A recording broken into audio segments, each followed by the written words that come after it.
Sir வணக்கம் sir. வணக்கம் sir. Sir இது சங்கு மாதிரி ஏதோ ஒரு பொருள் இருக்குது. இந்த பொருளை பற்றி என்ன தகவல் சொல்லுங்கள் சார். அவசியம் சார். சார் இது பார்த்தீங்கன்னா மார்க்கெட்டில் ரொம்ப யூனிக்கான ஒரு ப்ராடக்ட்டு. நீங்கள் சொன்னது கரெக்டு தான்.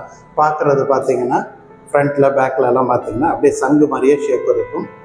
இன்ஃபேக்ட் இதில் இருக்கிற அந்த ஹோல்ஸில் காதில் வச்சு கேட்டிங்கன்னா அந்த சங்கு காதில் வச்சிங்கன்னா அந்த கடல் ஓசை அந்த ஓம்னு சவுண்டு வரும்ல, அதே போல் சவுண்டு இதுலேயும் வரும் சார். இது வந்து வில்வ சங்கு தீபம்னு சொல்லுவோம். இது வந்து வில்வ ஓடு, வில்வ இலை, எருக்கம் வேறு, அப்புறம் வெள்ளருக்கு பூ, வேம்பு, துளசி, இந்த மாதிரி அரிய ப்ளஸ் இன்னும் சில அரிய வகை மூலிகைகள்லாம் கலந்து நிழலில் காய வச்சு பொடித்து விரதம் இருந்து செய்யக்கூடிய ஒரு அற்புதமான விளக்கு. வாழ்க்கையில் நமக்கு ஏதாவது ஒரு விஷயம் மிஸ்ஸிங்காக இருக்குது, சிலவங்களுக்கு ரிலேஷன்ஷிப் சரியாக இருக்காது, சிலவங்களுக்கு பண வரவு சரியாக இருக்காது, சிலவங்களுக்கு கடன் சுமை அதிகமாக இருக்கும், சிலவங்களுக்கு ஜாபு இல்லை பிஸ்னஸ் சிறப்பாக இயங்காமல் இருக்கிறப்போ அந்த மாதிரி பீப்புளுக்கு இதை வாங்கி வச்சு இது ஒரு மண்டலம் வச்சு பயன்படுத்திட்டு வர்றப்போ இது அவங்களோட வாழ்க்கை சிறப்பாகிறத நம்ம பார்த்துருக்கோம்.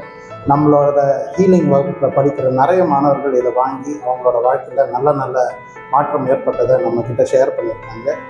இதை பற்றி இதை எப்படி பயன்படுத்தணும்னு மேலும் தகவல் வேணும்னா நம்மளை தொடர்பு கொள்ளுங்கள். மிக்க நன்றி. நன்றி சார்.